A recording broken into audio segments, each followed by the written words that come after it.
Olá a todos, sejam bem-vindos novamente nosso livro aberto, uma produção do Focus Brasil Foundation, do Focus Brasil New York e Academia Internacional de Literatura Brasileira. Hoje, especialmente, um tema maravilhoso, um tema super gostoso de conversa, com autoras e autores, membros da academia e a nossa querida Rosana Rios falando de literatura infanto-juvenil. A coisa mais gostosa que tem conversar sobre livros para crianças e jovens dentro desse segmento da literatura brasileira.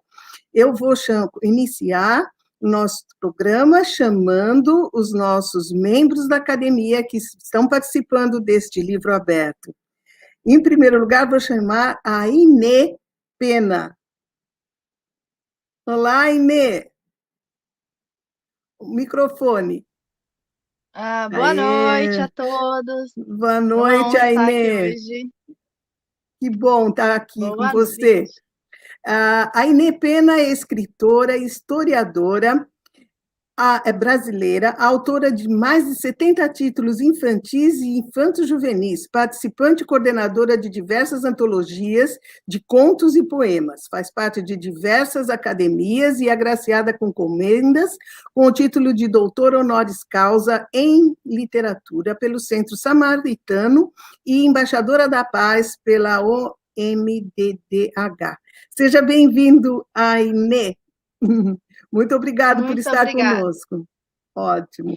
Agora eu vou chamar a próximo participante, Paulo Debs. Olá, boa noite, Paulo.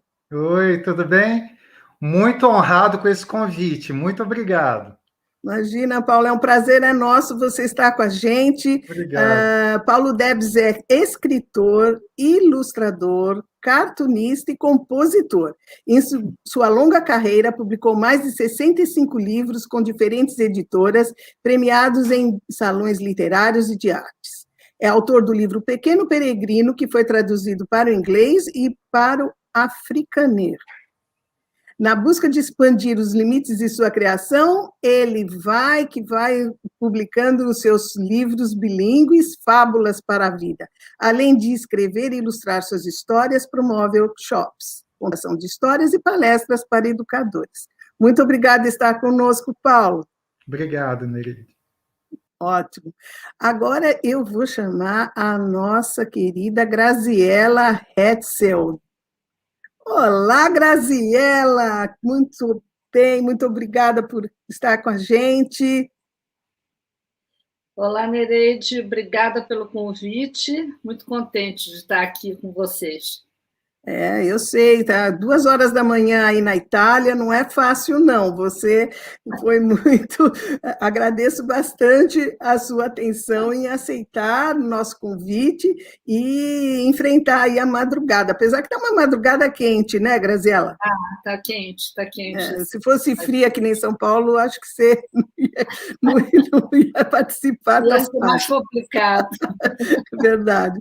Graziela é uma carioca que divide o tempo entre Rio de Janeiro e Verona, Itália. Professora especializada em alfabetização, uniu dois amores, as crianças e a literatura. E o resultado foram os 28 livros publicados no Brasil e um na Alemanha e muitos prêmios recebidos. Entre eles, o Jabuti da Câmara Brasileira do Livro e o Melhor para a Criança da Fundação Nacional do Livro Infanto-Juvenil. Entrou na lista de honra da IPBY e a literatura, com certeza, ela afirma, é a grande fonte de alegria dela. Muito bom, Graziela, obrigada por estar aqui. É um prazer, boa noite a todos, e é um prazer participar dessa sessão do Livro Aberto com a Rosana Rios. É um prazer imenso, realmente acho que vai ser sensacional. E acho que todo mundo vai gostar imensamente dessa sessão do Livro Aberto. Muito obrigada. E agora eu chamo a Suzana Ventura. Olá, Suzana, muito obrigada, é uma honra recebê-la aqui conosco. Muito bom, muito boa noite, Nereide. Boa noite a todas as pessoas que estão nos ouvindo nessa noite e a todos os que vão nos ouvir nos próximos dias, porque vai ficar gravado. É uma honra estar aqui como membro da academia para homenagear a nossa grande dama, Rosana Rios. Isso, muito bom. Suzana Ventura é escritora, pesquisadora na área de literatura, tem mestrado e doutorado, e sempre estudando obras literárias de autores contemporâneos da língua portuguesa. Concluiu o doutorado em 2006 e começou a participar de projetos para levar a literatura para o maior número de pessoas possível. Publicou o seu primeiro livro em 2010 e em 2020 chegou à sua 30ª obra. Parabéns, Suzana, você é um mito também. Aliás, o nosso time aqui está fantástico, né? Que vai propiciar uma noite inesquecível. Pois é, e para culminar, vou chamar a nossa convidada, Rosana Rios. Boa noite a todos, muito obrigada pelo convite, é uma honra estar aqui. Né? Nós estamos em 3 continentes nos comunicando pela tecnologia, e isso é uma coisa muito boa, principalmente porque nós vamos falar de um assunto que é universal, que é o livro para criança, o livro para jovem. Então, eu só tenho que agradecer esse convite muito gentil que eu recebi da Nereide para participar. Imagina, Rosana, a honra é nossa, é uma alegria imensa, e vamos falar um pouquinho da breve biografia da Rosana, escritora paulistana de literatura fantástica, infantil juvenil, iniciou a sua carreira em 1986 como roteirista do programa Bambalalão na TV Cultura de São Paulo. Após 30 anos de trabalho com literatura, alcançou a marca de mais de 170 livros publicados. Recebeu vários prêmios, Bienal Nestlé de Literatura, menção altamente recomendável da Fundação Nacional Livro Infanto Juvenil, melhor livro de teatro em 2005, melhor livro para o jovem em 2016, foi finalista do Prêmio Jabuti em 2008, 2011, 2016, 2017 e recebeu o Jabuti em 2016 pela obra Iluminuras, incluída no catálogo White Ravens da Biblioteca Infanto Juvenil de Munique, Alemanha. Enfim, é uma carreira fantástica e eu acho que os nossos ouvintes vão ficar encantados em conhecer mais ainda a sua obra e as suas informações tão relevantes sobre literatura infanto-juvenil, sobre literatura brasileira, para que a gente divulgue isso de uma melhor forma no Brasil e no exterior. Então, nós vamos iniciar a nossa rodada de perguntas, vamos iniciar o programa com um vídeo que eu peço que veicule agora, o nosso vídeo com o programa Bambalalão, só para a Rosana matar a saudade.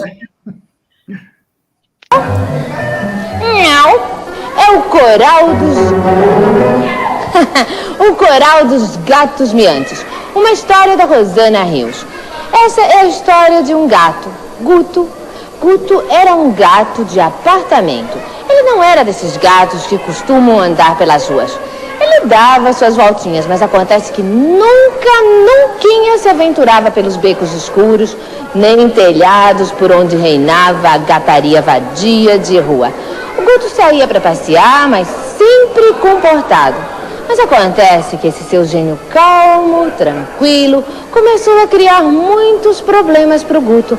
E o principal problema de Guto era Gracinha, a sua namorada, uma gatinha.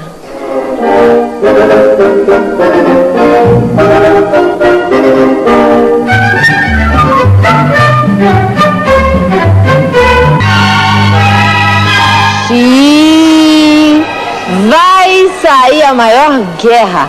A gata chefa dos gatos foi direto para a casa onde morava Dino dinamarquês, lá para o quintal onde o Dino costumava ficar, e levou junto o gato Guto. Agora, já imaginou a carinha que o Guto vai fazer quando descobrir que o danado do Dino capturou justamente a gatinha Gracinha? Eu não quero nem ver. Mas enquanto isso, vamos dar um pulinho lá no quintal do Dino dinamarquês e ver o que é que ele está aprontando com a gatinha Gracinha. É um trechinho do Bambalalão. Ah, tão gostoso. Muitas Vocês sabem lembranças. Eu não sei como vocês conseguiram isso, porque eu já nem lembrava mais dessa história. Eu vou até pegar na minha pasta para lembrar, porque eu não lembrava mais. Foi um trabalho de pesquisa que você nem imagina que eu fiz. Nossa, olha, eu comecei a trabalhar na TV Cultura em 1986. Foram 4 anos de Bambalalão. Eu trabalhei 11 anos em televisão, fiz várias emissoras, vários programas, mas o Bambalalão é aquele que está no coração. E foram 233 teleteatros que eu escrevi para os atores, e mais os 150 contos para o contador de história. Era um trabalho insano, gente, vocês não têm ideia. Que legal, mas a Graziela vai fazer a primeira pergunta para você, exatamente sobre esse início da sua carreira e esse trabalho com o Bambalalão, né, Graziela? Isso. Pode fazer. O que eu queria saber, Rosana, como foi essa transição, como foi essa descoberta, como é que você passou desse trabalho na televisão para escrever livros? Como é que aconteceu isso? Eu queria que você contasse para a gente. Tá. Eu comecei a escrever histórias quando meus filhos eram pequenos, então eu escrevia para contar para as crianças mesmo. Eu escrevia em prosa os contos infantis que vinham na minha cabeça para o meu filho e para os meus sobrinhos. Depois veio minha filha também. E eu fui trabalhar no Bambalalão meio sem querer, já existia o programa fazia vários anos, eu acabei conhecendo a produtora do programa, a Memélia de Carvalho, e fui trabalhar lá. Acabei mandando uns textos, fui aprovada e entrei para o time de roteiristas, éramos 6. E não tinha a menor ideia de que eu ia virar escritora de livros. Aí, quando eu já estava trabalhando na TV há uns 2 anos, o que significava pastas e mais pastas e mais pastas de textos, de teatro e de contos, uma editora procurou a diretora do programa, na época era a Zita Bressani, e perguntou se os autores do Bambalalão tinham interesse em publicar livros, porque tinha uma editora que estava começando a publicar literatura infantil, né, tinha poucas coisas publicadas e queria autores novos. Aí eu liguei para a pessoa da editora, fui até lá, abri uma pasta e comecei a tirar texto, tinha muito material. E aí eles escolheram 4 e saíram meus 4 primeiros livros, que por acaso eu também ilustrei. Na época eu tinha tempo de fazer as 2 coisas, né? Eu continuei fazendo televisão, eu não parei, até que o programa Bambalalão acabou. Eu fiz TV, acho que até, nem lembro mais que ano foi, mas foram 11 anos, até 2007, eu acho. Mas quando eu comecei a publicar, era outra história, era outro ritmo, porque para televisão você escreve que nem um maluco, né? Você escreve hoje, manda para a TV. Na época, eu ia levar em papel mesmo, não tinha isso de internet, não tinha como você mandar os textos eram datilografados, não tinha computador, eram datilografados com cópia de carbono, eu tenho as cópias de carbono aqui em casa todas, eu levava lá, na outra semana fazia-se o programa, e na semana seguinte era automaticamente esquecido, porque era um programa diário, era muito louco. Fazer televisão é gostoso, mas é muito descartável, né? O que a gente faz é esquecido muito rapidamente. Então, quando eu comecei a fazer livro, que é uma coisa que fica, que vai para as bibliotecas, que vai para os colégios, aí eu senti o gostinho e nunca mais parei. No começo, eu já comecei com 4 livros de uma vez só e deu tudo certo, foi muito bom. O primeiro livro já teve uma crítica super legal no jornal. Na época havia ainda críticos de jornal, né? E recebi uma crítica muito boa, uma resenha da Tatiana Belinque. Então, falei, bom, acho que eu estou no caminho certo. No caminho e certo. Nunca mais parei. Nossa, a resenha da Tatiana fantástica. A Inê, você tem agora a sua pergunta? Olá, tudo bom? Eu gostaria de saber o seguinte, na sua infância, o que você passou na sua infância teve influência, ajudou em alguma coisa no seu trabalho? E quais foram essas influências e quais as referências que você teve durante a sua infância para que você produzisse esse trabalho fantástico hoje?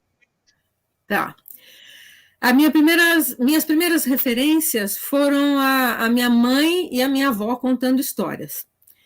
Meu bisavô, que veio de Portugal, contava histórias para minha avó, histórias de fundo oral, não tinha nada por escrito, e a minha avó sabia todas essas histórias, ela contava para mim. A minha mãe me contava os contos de fadas também. Então, as minhas primeiras referências de contato com a ficção foi através dos contos de fadas, das histórias até chulas de Portugal, da Pedro Malas Artes e tudo que a minha avó contava. Eu aprendi a ler muito cedo e logo comecei a ler o que tinha em casa, e não tinha livros, né? Aí minha avó, minha mãe, meu pai, meus tios, minhas tias começaram a me dar um livrinho aqui, um livrinho ali, e eu comecei a ler, e realmente a minha primeira paixão foram os contos de fada, os contos maravilhosos. Com 8 anos, eu já lia desde os 5, eu ganhei o meu primeiro Monteiro Lobato, ganhei Reinações de Narizinho e depois todos os livros de Lobato, eu tenho a coleção inteira. E aí foi outro deslumbramento, né? O meu maior deslumbramento foi, sem dúvida, nem tanto com a Turma do Sítio, mas mais com as viagens na mitologia, com os 12 Trabalhos de Hércules. Eu fiquei absolutamente encantada com aqueles 2 volumes e comecei, aos 8 anos, a fazer trabalho de mitologia comparada, porque eu descobria nas enciclopédias que tinha relatos daquelas mesmas aventuras de Héracles e de Perseu e de Teseu, que eram um pouquinho diferentes. Então eu comecei a caçar as versões diferentes, e não parei de caçar versões de mitos até hoje.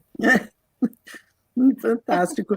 É muito importante o que você vivencia na infância, né? Isso você leva para a vida inteira e na produção literária e na produção como profissional mesmo, com certeza.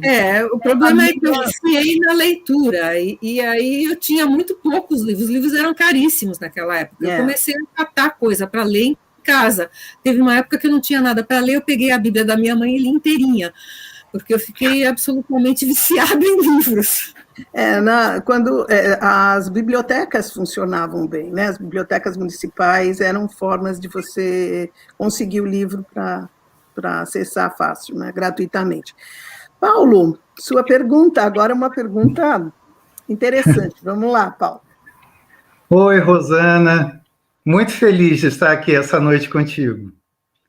Eu li certa vez num livro de Nelly Novaes Coelho, ela tratando sobre literatura infantil, que há assim algumas opiniões a respeito de que a literatura infantil ela precisa ser pedagógica, ela precisa ser informativa ou formativa. Eu queria saber a sua opinião a respeito disso. Um livro informativo, ele é uma literatura? Bom, eu acredito que não, né? Tive o privilégio de conhecer a Nelly, de assistir várias aulas dela, em cursos livres e tal. Tenho muitos livros dela que são tipo bíblias para mim, eu adoro estudar a literatura pelo viés, pelo olhar da Nelly. Eu acredito, e eu, pelo que eu tenho conversado com os colegas e tudo, literatura é literatura. A gente, quando escreve um texto literário, a gente não escreve esse texto para uma criança, para um jovem, para um adulto, a gente escreve, simplesmente, a gente põe para fora aquilo que nos vai na alma. Não tem... assim, um grande amigo meu, Ricardo Azevedo, ele costuma dizer, como é que eu vou dizer se esse livro é para uma criança de 12 anos e 3 meses? Não tem como, a gente escreve. Depois o editor, o pessoal que vai ler, os bibliotecários, é que eles vão meio que classificar o que a gente escreve, né? Acabamos sendo rotulados como autores de literatura infantil, literatura juvenil ou de literatura adulta. Mas literatura é literatura. Ficção é ficção, informação é informação. Um livro informativo, um livro de não ficção, não é literatura, porque ele não está fazendo ficção. Um livro de poema, né, é literatura porque é poética. Então, a gente pode estar lidando com prosa, com poesia, a gente pode até estar lidando com dramaturgia, que pega um viés da literatura, mas o informativo, por mais importante que seja, por mais fundamental que seja a existência de bons livros informativos, não é literatura, na minha opinião. Ok. Suzana, sua vez. Rosana, que maravilha ouvir. E a gente já percebeu aqui o percurso de uma pesquisadora muito completa desde de criança, né?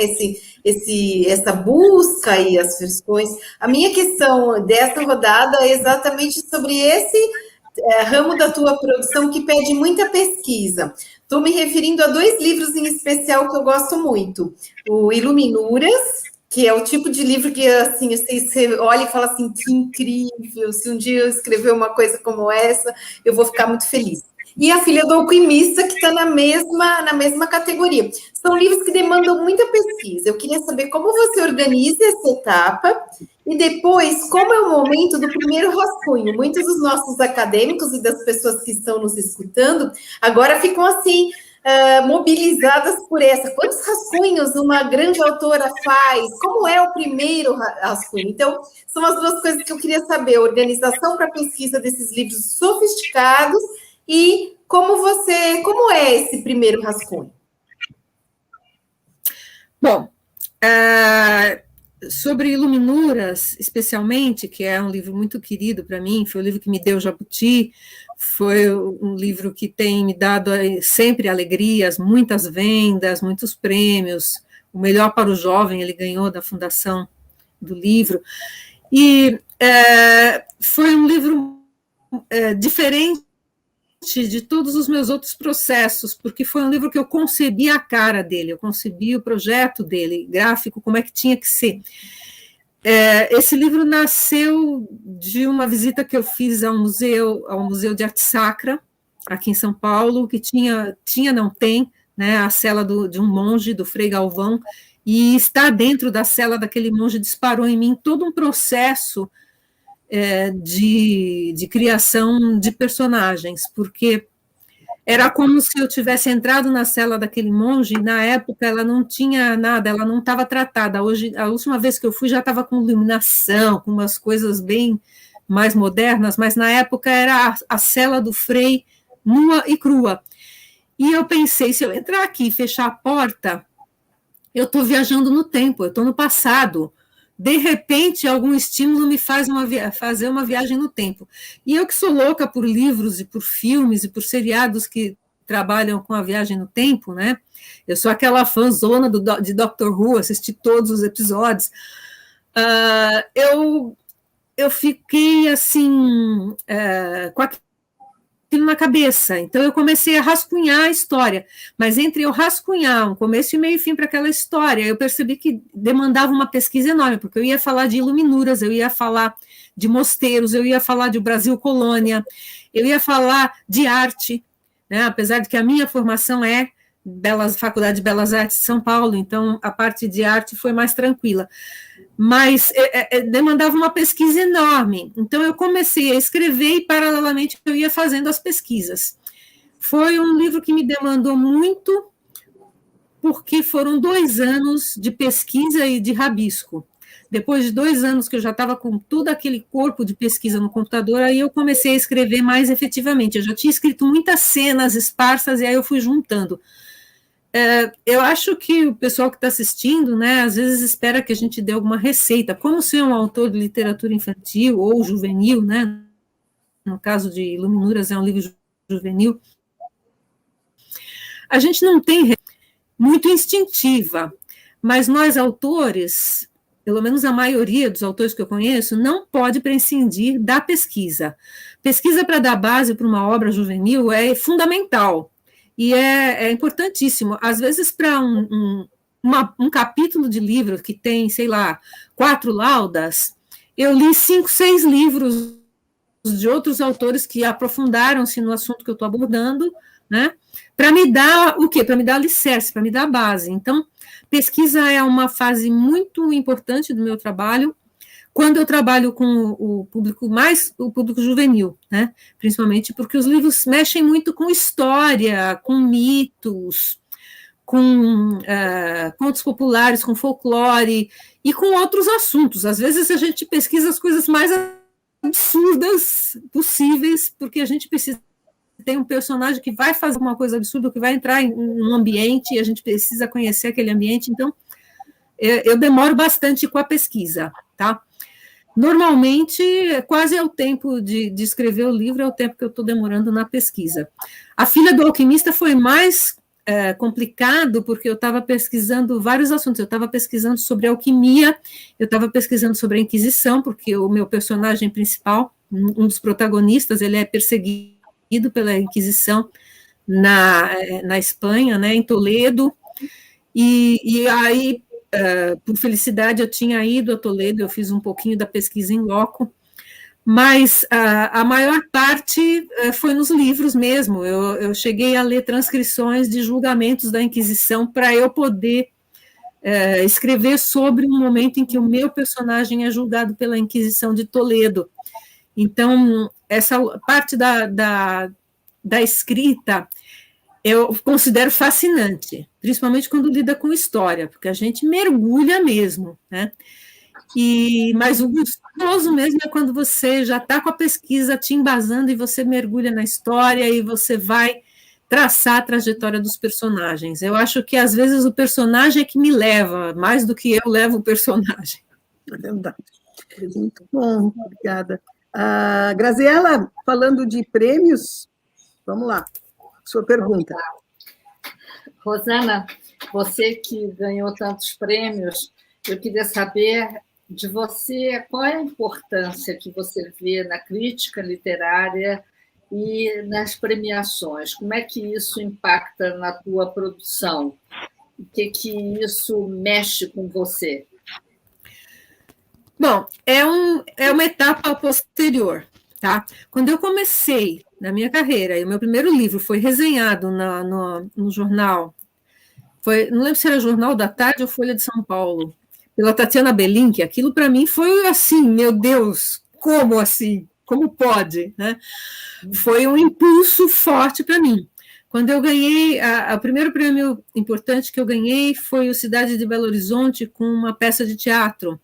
Logo em seguida, eu ganhei a Bienal Nestlé de Literatura com o meu primeiro livro juvenil.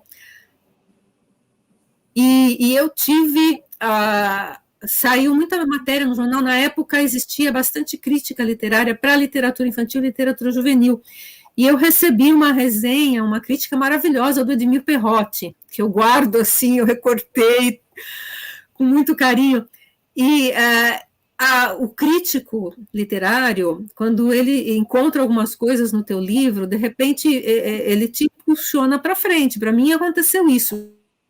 Eu me lembro de uma crítica, na época, de um dos jurados da Bienal Nestlé, que foi o Antônio Hohlfeld, que comparou, ele fez uma análise de um personagem meu, comparando a trajetória dela com alguns elementos do mito de Afrodite, com a questão cíclica, que a personagem perdia um anel, e ele fez toda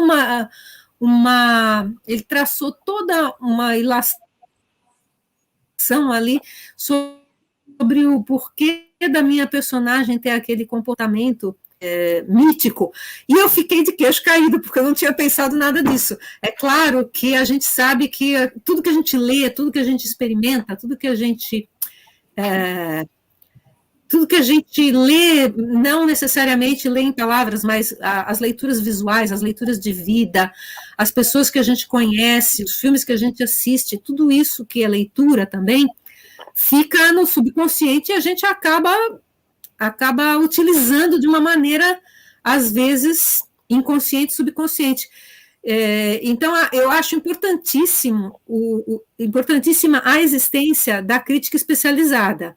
Infelizmente, nós estamos perdendo os grandes críticos, né? Nelly, que partiu, foi uma perda irreparável. A gente tem muito pouca gente escrevendo sobre os livros infantis e juvenis que são lançados. Existe, sim, uma crítica bacana para a literatura dita, entre parênteses, adulta, mas a literatura infantil precisa de muito mais gente que estude que se debruce sobre ela e que faça crítica na mídia, porque é também isso, é também esse canal que vai fazer com que as pessoas tragam conhecimento para a nossa obra, né? Se não está na mídia, como que vai ser? Os grandes veículos de mídia impressa e muitos, né, da mídia também, internet, etc., não dão muito espaço para a literatura dedicada à criança e ao jovem. Estamos aqui trabalhando para isso, né? Esse programa já é uma maneira de fortalecer e divulgar. É isso mesmo. Agora eu vou pedir para passar um vídeo institucional da Editora do Brasil, Rosana. Vamos ver com a gente.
Que legal, não?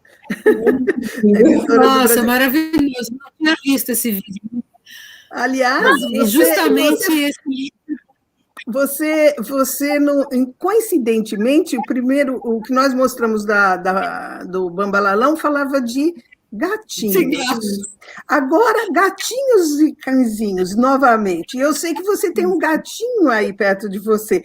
Gatinho, é seu tema aí, né? Eu estou muito gateira ultimamente. Eu tinha uma cachorrinha, depois ela morreu, fiquei sem bicho nenhum, aí a minha filha me trouxe a gata, que era dela, e hoje é minha. E depois que eu virei gateira, várias pessoas me falaram, agora sim você é uma escritora, porque escritor que é escritor tem que ter gato. Beleza. Aí, Inê, é sua vez, as suas perguntas, vamos lá. Seguindo. Na hora que vocês falaram de gato aí, já veio uma coisa aqui, que eu tenho observado isso, né? Toda vez que a gente está conversando entre escritores, sempre tem alguém com gato. A maioria deles tem gato. Aqui toda hora entra e sai, gente. Daqui a pouco vocês vão ver, vão aparecer por aqui, que eles geralmente gostam de aparecer na live. Seguindo o raciocínio, eu queria fazer um comentário. Hoje em dia está bem difícil assim, para a gente encontrar pessoas que fazem crítica do nosso trabalho. Uma coisa que eu observei é que existem as mães literárias, né, no Instagram, que têm feito esse trabalho, né, de estar... Elas leem os livros e dão a opinião delas, o que elas acham, esse livro aqui eu não gostaria para o meu filho ler, isso aqui tem uma parte boa, essa parte de mim. Isso também ajuda bastante, já que nós estamos defasados na outra parte. Olha só, Rosana, eu queria que você contasse para a gente qual foi o seu primeiro livro, e assim, depois de tantos livros, né, depois de tantas publicações, a gente acaba se perdendo no meio de todos eles, é difícil dizer, esse daqui é o que eu gosto mais, esse daqui é o que mais me chama a atenção, qualquer coisa assim. Eu queria que você, assim, será que é possível no seu caso? No meu caso é difícil, tá? Por isso que eu quero saber, é possível você dizer assim, eu prefiro esse aqui me chama mais atenção, eu gostei mais desse? E existe algum no forninho? Existem vários? Como é que tá aí a situação? Vai publicar alguma coisa por agora? Vai demorar um pouquinho? Sim, bom, tem várias partes da sua pergunta. Vamos começar com o primeiro livro. Eu já falei que eu publiquei 4 livros logo que eu comecei, né? Só um deles está em catálogo no momento, que é o Dragão Comilão. Eu trouxe até para vocês verem. O Dragão Comilão foi uma história que eu escrevi para um contador de histórias da TV Cultura Contar, o Jabe, que infelizmente, um baita contador de histórias, queridíssimo, nos deixou faz alguns meses também pela Covid. E a primeira história foi essa, o Dragão Comilão. Esse aqui é a primeira versão do livro. Depois ele foi modificado, ficou verde, de azul ficou verde, e depois ele diminuiu um pouquinho, né? Ele agora está pequenininho, mas está em catálogo ainda e é um dos meus mais vendidos. É a história de um dragão que comia coisas muito estranhas. Depois dele veio muito livro, tá? São 170, eu tive uma incursão por alguns didáticos, eu tive acho que 3 títulos didáticos, mas não era a minha praia, ficou para trás. O meu livro mais recente, o último que saiu é esse aqui, Palas Atena, né? É uma coleção chamada Diários Perdidos dos Jovens Deuses. São a segunda geração de deuses do Olimpo, contando num diário as peripécias que aconteciam com eles durante a titanomaquia, a guerra dos olímpicos com os titãs. Está muito divertido escrever para jovens, como se fossem deuses adolescentes. O primeiro foi Palas Atena, e o próximo para sair, que é por isso mesmo, está entrando no prelo agora, daqui a 1 ou 2 meses está pronto, é Hermes. A gente... são obras que eu estou fazendo, é uma coleção em conjunto com o querido amigo Antônio Chimenec, e que está sendo muito divertido de escrever. Então, é isso. Tem mais umas coisinhas para sair, mas acho que o próximo que sai é o Hermes, da coleção dos Jovens Deuses. Parabéns, tá parabéns. Um tema sempre cativante, mitologia. Suzana, sua pergunta, Suzana. Que legal, olha, a minha pergunta tem a ver com gatos e tem a ver com parceria. Você nem precisa adivinhar, porque eu já vou contar. Rosana, como é que você escreve? Você acabou de falar da parceria com o Antônio Chimenec. Como é que é escrever em parceria? Você vê que eu foco sempre nos juvenis, porque eles me encantam na sua obra. Eu gosto muito de livros como Medonho, vários outros teus, né? E os de mitologia específicos, mas as parcerias me intrigam e eu acho que o nosso público vai gostar de saber como é que é, por exemplo, um livro com uma gateira como a Helena Gomes, Conexão Magia, que é um livro que eu babo por ele, eu sou louca para ver uma série daquele livro. Como é escrever em parceria e como é que vocês fazem para aquilo ficar tão coeso? Porque quem lê os livros solo de uma e de outra, olha e fala assim, mas essa aqui, mas cadê? Porque é tão coeso, é tão vocês, eu queria saber como é isso. Bom, eu tenho muitos parceiros. Minha primeira parceira foi a Eliana Martins. Eu até peguei um livro em parceria com a Eliana Martins para mostrar para vocês, foi um dos primeiros. Canção para Chamar o Vento. Esse livro nasceu meio sem querer. Foi uma parceria que aconteceu sem querer. Depois a gente se tornou parceira muito gravemente, fizemos uma trilogia até. Mas o Canção para Chamar o Vento nasceu porque um dia a Eliana veio aqui em casa e ela falou, olha, eu escrevi uma história de um menino que mora na rua e que acontece isso, e agora eu não sei o que eu faço com essa história, ela está muito triste e tal. E eu tinha uma outra história que eu tinha escrito, que era uma história de fadas, era uma história que tinha rei, tinha princesa, e era sobre o vento, era sobre um reino em que o vento levava os recados das pessoas. Aí eu propus para a Eliana, peraí, vamos misturar as nossas duas histórias? Então, ela escreveu uma história que se passava nos dias de hoje, e eu escrevi uma história que se passa em tempos míticos, tempo de fadas. E a gente fez, e a história casou tão bem uma com a outra, e deu tão certo, é um livro tão gostoso, ficou, que a gente amarrou a parceria. Quando eu trabalho em parceria, por exemplo, com a Helena, é muito tranquilo, porque a escrita da Helena e a minha escrita, elas têm muitas similitudes, têm muita afinidade, tá? A gente pensa parecido, a gente tem algumas ideias parecidas, Tem outras diferentes também, mas isso só vai enriquecer. Normalmente, tanto como eu trabalho com a Eliana, como eu trabalho com a Helena, como com o Antônio, a gente se encontra, né, ou se encontrava quando dava para se encontrar, e traçava um caminho para essa história. Temos um personagem que vai fazer isso, vai fazer aquilo, vai acontecer isso, vai acontecer aquilo. E aí a gente vai trocando mensagens, vai trocando figurinhas, até conseguirmos definir uma sinopse. Com a sinopse definida, a gente divide o trabalho. Qual capítulo você quer fazer? Eu tenho mais afinidade com esse personagem, quero fazer esse, aquele e tal. E aí a gente vai, cada um escrevendo um pouco e vai juntando. Normalmente, com os meus parceiros, tem funcionado assim. Quando a gente tem todo o material já bruto ainda, junto, a gente começa a um dar palpite no material do outro. Esse capítulo aqui eu acho que você podia terminar aqui, porque dá mais suspense. Aquela parte ali parece que ela está meio que repetindo o que já veio no capítulo anterior. Então, para isso é preciso que exista muita afinidade, muito respeito pelo parceiro, né? Porque senão não dá certo.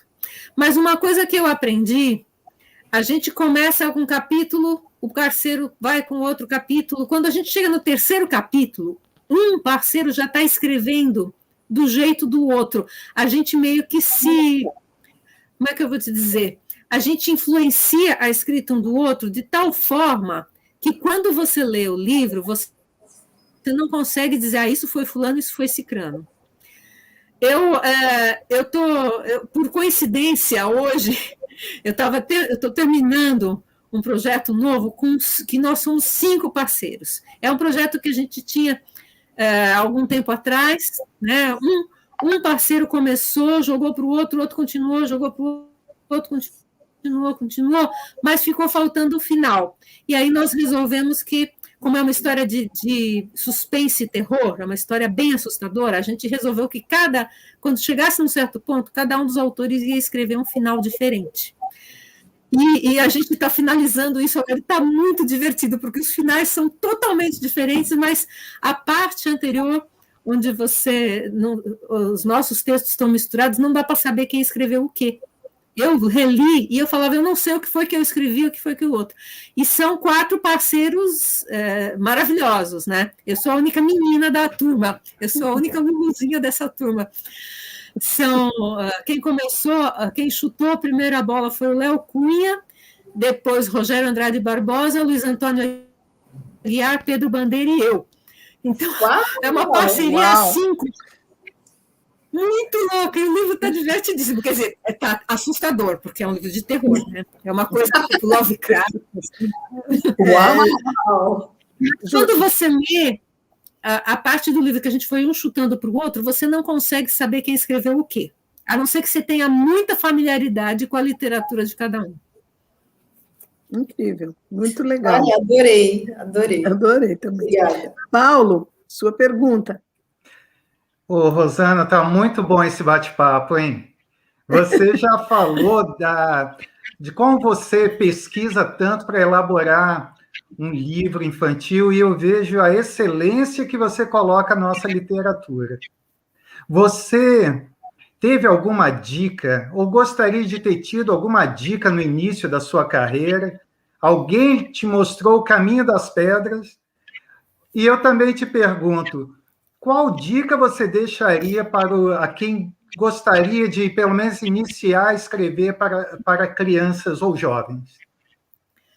Olha, quando eu comecei a escrever, eu fui muito feliz, porque eu entrei numa associação chamada Celiju, que era o Centro de Estudos de Literatura Infantil e Juvenil. Eu tinha 4 livros publicados, estava para sair o meu 5º, eu era uma iniciante, eu era muito instintiva.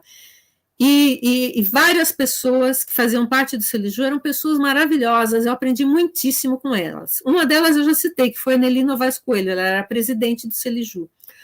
Outra pessoa importantíssima com quem eu aprendi muito foi a Lúcia Góes, que era a vice-presidente e que tocava as atividades do Celiju. Mas faziam parte dessa associação, dessa sociedade, pessoas maravilhosas, Eu conheci pessoalmente ali, foi ali que eu conheci Tatiana Belink, foi ali que eu conheci Lúcia Machado de Almeida, eu conheci Stella Carr, eu conheci Dona Odete de Barros Motte, pessoa maravilhosa, eu conheci autoras que deram, assim, a cara para a literatura infantil e juvenil brasileira, tá? E eu aprendi muitíssimo com elas. O que eu vou dizer para vocês? Novos autores, leia muito, vai às livrarias, compre os livros que estão sendo premiados, veja o que o pessoal está escrevendo, vai nos lançamentos. Essa até é a pior coisa da pandemia para mim, está sendo essa, porque antes, quase toda semana, tinha lançamento de colegas, e eu ia, na maioria que eu podia, aqui em São Paulo, eu sempre ia, comprava os livros dos colegas, a gente trocava figurinha. Então, eu acredito que esse contato que você tem com os outros autores é fundamental. O Celiju não existe mais, mas hoje nós temos a AELIGE, que é a Associação dos Escritores e Ilustradores de Literatura Infantil e Juvenil. E também nós, na AELIGE, procuramos dar um suporte, um apoio, responder às dúvidas dos autores iniciantes. Mas nada substitui você ir à livraria, você ir à biblioteca e você ler o que o pessoal está escrevendo, e você, sei lá, estudar aquilo. Isso, É uma boa dica, necessária. Fala, Paulo. Oi? Não é? Uma boa dica. É isso aí. A receita é essa. É isso mesmo. E você falou, Rosana, de Tatiana, você falou de uma série de nomes importantes que muitos não estão conosco mais, e que a gente tem que manter essa tradição, manter essa chama viva, né, dessas pessoas todas que fizeram a nossa história. Eu preparei um videozinho aí, rápido, uma breve história da literatura infanto-juvenil no Brasil. É uma coisa bem simples, bem pontual, só para ter uma ideia de como foi o início, né? E eu queria que passasse agora esse vídeo, já que a gente está falando de um pouquinho de nomes antigos, nomes de referências à história da literatura infanto-juvenil no Brasil. Vamos assistir.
É só uma abordagem, só para dar um charme na história da literatura, para a gente saber dessa importância que nós estamos levando para frente, né?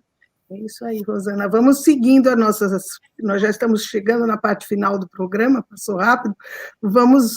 Eu vou chamar a Ainê.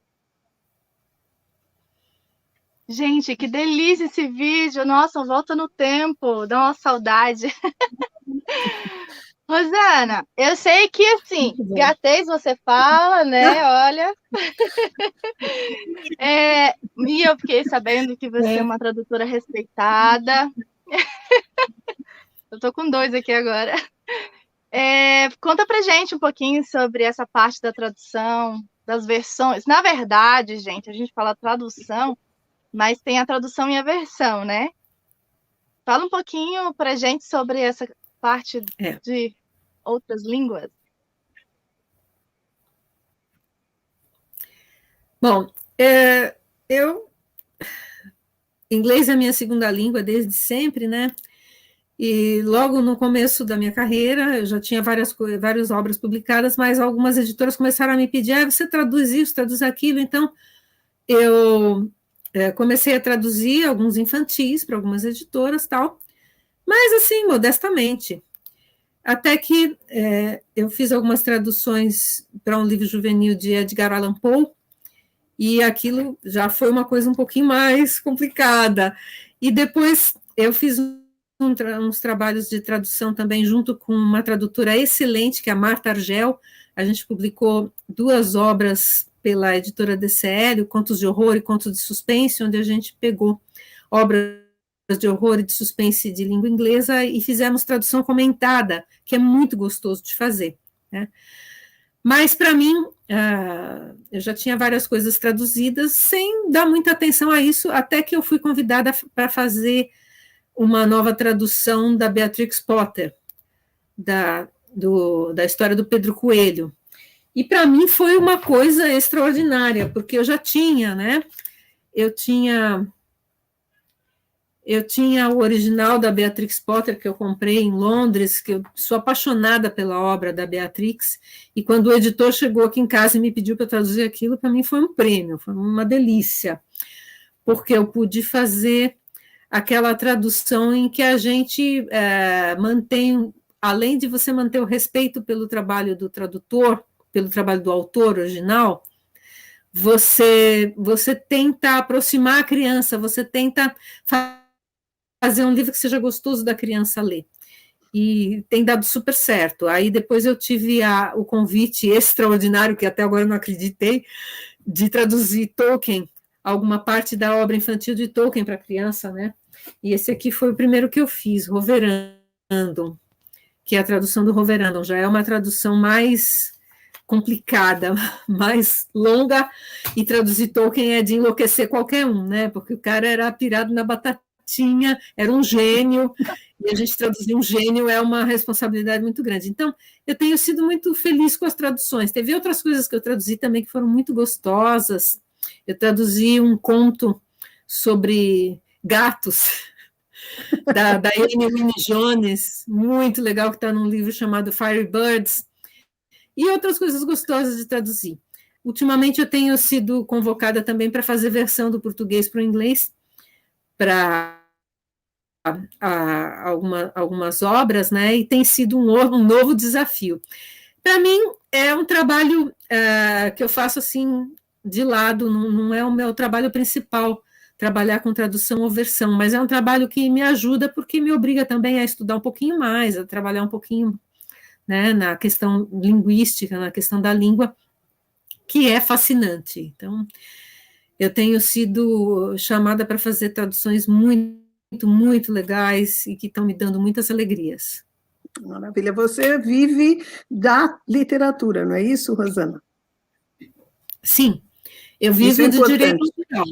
Eu vivo de direito autoral. Quem paga minhas contas são as vendas dos meus livros. Isso é muito importante. Né, um trabalho de tradução aqui, um ali, uma preparação de texto, uma outra coisa que a gente faz a pedido das editoras, mas eu vivo de direito autoral, sim.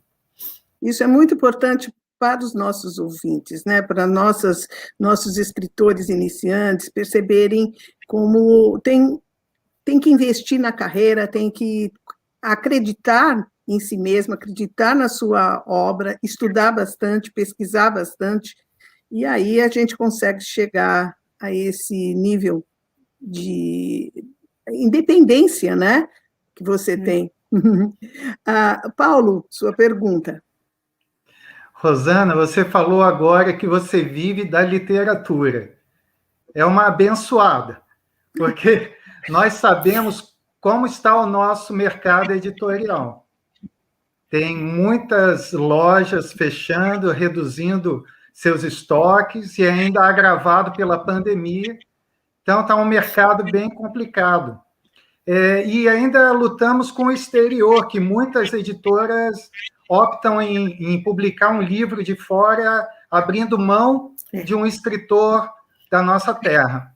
Você tem algum projeto que está em andamento para publicar lá fora, no exterior, fazer o caminho inverso? E como você analisa o mercado editorial atual para o escritor brasileiro? Bom, eu sou uma otimista incurável, entendeu? Eu sempre acredito que vai melhorar, sempre acredito que a coisa vai para frente. Senão, eu, sei lá, parava de escrever e ia fazer bolo para vender. Mas eu acho que a cada vez, a cada ano, a gente tem mais gente lendo. A gente tem uma geração que precisa de livros e vai curtir os livros, então eu acredito no futuro dos nossos leitores. Nós estamos muito no comecinho ainda. O mundo editorial não está no seu melhor momento aqui no Brasil. O Brasil não está no seu melhor momento, mas eu acho que a gente não pode deixar a peteca cair. Tá? Muitas editoras ainda preferem publicar as obras que já vêm com venda pronta, que já vêm com venda garantida, do que investir no autor nacional. Mas, por outro lado, a gente tem, mesmo com livrarias fechando, com editoras publicando menos, a gente tem o livro eletrônico, a gente tem o audiolivro que estão crescendo. Então, são novas frentes para a gente também batalhar pelo nosso direito autoral, dentro do e-book, dentro do audiolivro. Outra coisa que está crescendo muito, e aqui no Brasil é muito forte, é a literatura de quadrinhos, as obras em história em quadrinhos. Eu também sou roteirista de quadrinhos, eu também amo, eu tenho uma gibiteca bastante grande. Está crescendo muito, nossos quadrinistas são fantásticos, premiadíssimos. E, sei lá, eu acho assim, tá difícil? Tá, mas sempre esteve. Quando eu era criança, tinha menos livros, menos espaço, os livros eram mais caros, né? Apesar que hoje dizem que o livro é muito caro, mas não é que o livro seja caro, é que a gente está vivendo um momento econômico dificílimo. Então, mas eu não acho que é motivo para a gente sair chorando, não. Vamos trabalhar. Um livro bom, um livro bem escrito, uma obra de literatura, seja para criança, seja para o jovem, que é rica, que tem conteúdo, que tem consistência, essa obra vai encontrar um caminho, vai encontrar uma editora e vai encontrar o leitor, que é o mais importante, eu acho. Nós temos também tido muitas editoras independentes surgindo, e isso está sendo bem legal aqui no Brasil. Elas estão fazendo um trabalho maravilhoso, as editoras pequenas e independentes estão fazendo um trabalho maravilhoso com literatura para crianças e para jovens. Agora, Suzana, sua pergunta final. Olha, minha pergunta final vem exatamente sabendo que a Rosana é uma otimista incurável e ela é uma otimista militante, ela não é uma otimista que fica em casa. Nós estamos aqui no âmbito da Associação Internacional de Literatura Brasileira e Rosana está à frente de um coletivo super bacana também, do qual eu também faço parte, que é a AELIGE, Associação de Escritores e Ilustradores de Literatura Infantil Juvenil, há pouco mais de 2 anos. Rosana, quais são os desafios de estar? Porque vocês têm feito também ações educativas, até eu fui docente numa delas, e fiz amigos, escritores amigos, um prêmio literário da associação crescendo em prestígio. Quais são os principais desafios de estar à frente da associação e o que você espera construir com esse coletivo de artistas tão representativo? Bom, eu estou muito honrada por ser, neste momento, presidente da ELIGE. Estamos começando hoje a nossa segunda gestão, mais 2 anos. É uma associação de escritores e ilustradores dedicados exclusivamente à literatura para crianças e para jovens, e este ano completamos 21 anos. Eu sou sócia fundadora da Elige, eu tenho muito orgulho disso, e nesses 21 anos a Elige tem feito muito pela literatura infantil e juvenil, principalmente dando apoio e esclarecimento aos novos autores, porque a gente precisa de ajuda, a gente precisa escorar uns aos outros. É aquela coisa de ninguém solta a mão de ninguém, principalmente em tempos de crise. Os planos que eu tenho para a Elige são de dar continuidade ao trabalho que as gestões anteriores fizeram, né? O prêmio Elige de literatura está crescendo a cada ano. É importante a gente ter a premiação, a gente ter as resenhas. Nós falamos como é fraca essa questão de prêmios e de crítica, e nós estamos tentando ampliar cada vez mais. E, sei lá, vamos tentar atrair novos autores para a nossa associação, para a gente poder ajudar também uns aos outros e ir crescendo. Vamos dar continuidade ao trabalho. Nesses 21 anos, a gente ganhou muito, perdeu muito, mas, em geral, a gente criou amigos que são para sempre. Nós somos muito amigos. Eu fiz amigos no Brasil inteiro e também agora estou fazendo fora do Brasil, graças ao trabalho com a literatura para crianças e para jovens. Isso é tudo de bom. É isso aí, gente. Ninguém solta a mão de ninguém. Vamos segurar cada vez mais forte. Beleza, isso mesmo. Graziela, sua pergunta final para a Rosana? A pergunta final é qual é a mensagem que ela pode deixar, né, para os autores da AILJ. Nessa hora já está... AILB. AILB, desculpa que ela estava falando da Elige, e essa hora eu já estou... Já são 3 horas da manhã para mim, eu já estou meio... Então, Rosana, é isso aí. Você tem alguma mensagem para deixar para os autores, né? E eu não sei se eu vou ter a oportunidade de falar depois. Queria dizer que valeu a pena, mas valeu a pena demais, que eu agradeço imensamente o convite feito pela Nereide, porque realmente esse livro aberto foi fantástico, de uma riqueza. Rosana, realmente, parabéns. Eu conhecia teu trabalho, mas não tinha tido nunca a oportunidade de estar com você, de conversar com você, de saber um pouco mais de você, e estou assim, encantada, e acho que todo mundo que gosta de literatura infanto-juvenil, né, deve ver realmente esse vídeo, porque foi maravilhoso. E, olha, agora eu só fiz esse ato falho aí de misturar Elige. Tudo bem, está perdoada. Belo ato. Juntos somos mais fortes. Muito obrigada, tá? Imagina, Graziela. Obrigada a você por estar aqui. Rosana, a mensagem para... Você quer deixar para o final e a gente faz uma rodada aí? Obrigada por suas palavras. Obrigada. Eu acho que deixar um recado para os escritores é o seguinte, gente, não desistam, continuem escrevendo. E não se preocupem se vocês estão escrevendo para criança, para jovem ou para adulto. O importante é escrever. A gente depois, quando for na mão do editor, é que a gente vai saber para que público é o nosso texto. O importante é a gente colocar para fora tudo aquilo que a gente está sentindo, que a gente está pensando, que a gente está imaginando. Vamos escrever, porque as nossas crianças, os nossos jovens precisam de livros, principalmente nesse momento que estamos todos dentro de casa. A literatura acaba sendo a nossa salvação, a nossa viagem, a nossa porta de entrada para um mundo melhor. Então, vamos continuar escrevendo. Fantástico. Suzana, suas considerações finais. Olha, é um prazer estar aqui. Eu acho que todos os que estiveram aqui juntos são pessoas que se admiram, né, se leem. Isso é muito importante.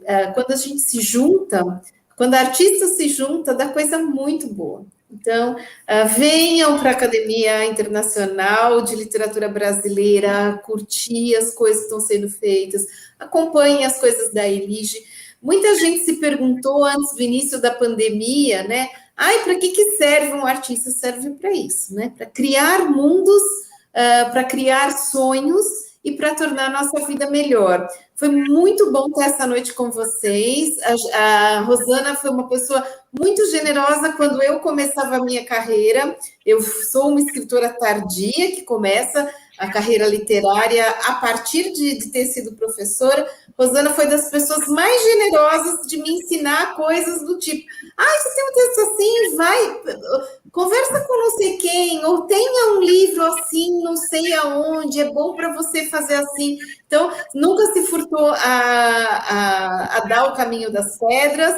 Nereide também, a gente esteve juntas em Nova York, foi inesquecível, e todos os eventos que a gente tem para participado da ILB têm sido incríveis. Então, vamos associar, né? Vamos nos associar, vamos nos juntar, porque artista junto, fazendo coisa boa, só pode mover o mundo para frente. Muito obrigada pelo convite para estar aqui. Foi incrível, muito obrigada. Beijo. Obrigada, Suzana.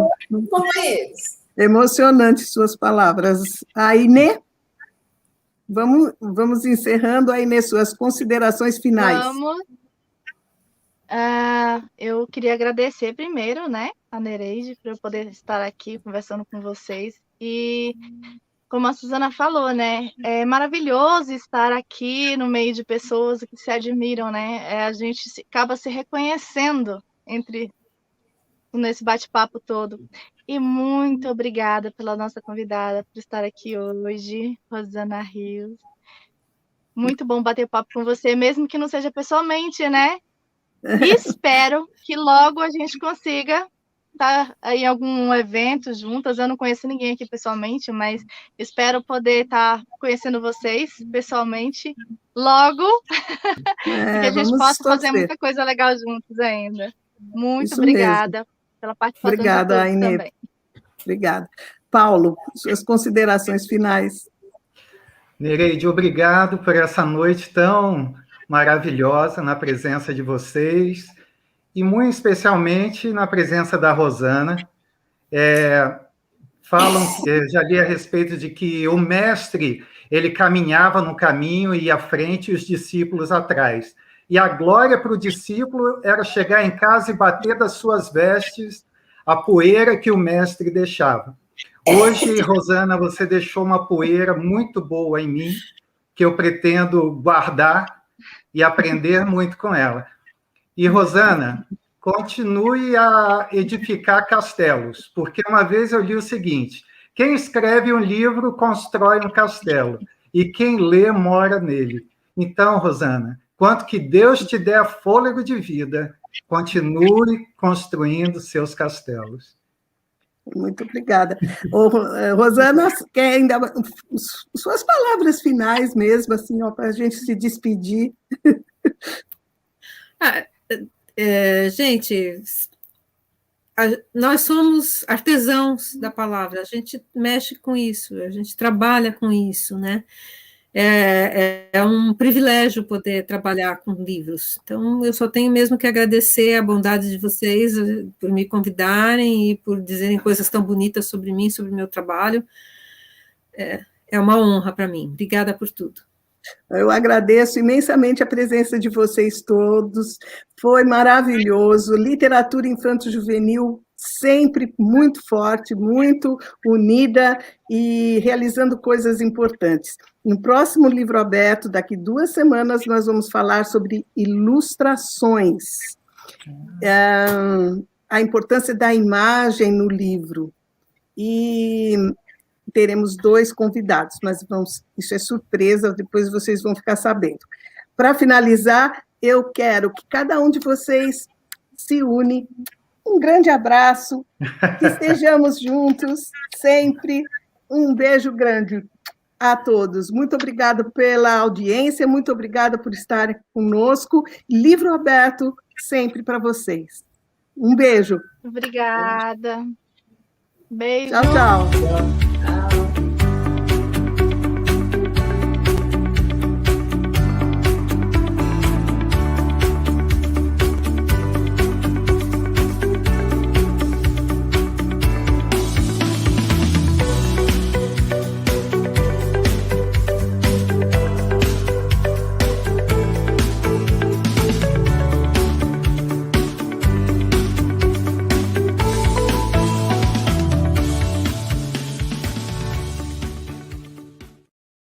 Dezenas de autores brasileiros de várias partes do mundo já estão participando do Catálogo Internacional de Escritores Brasileiros.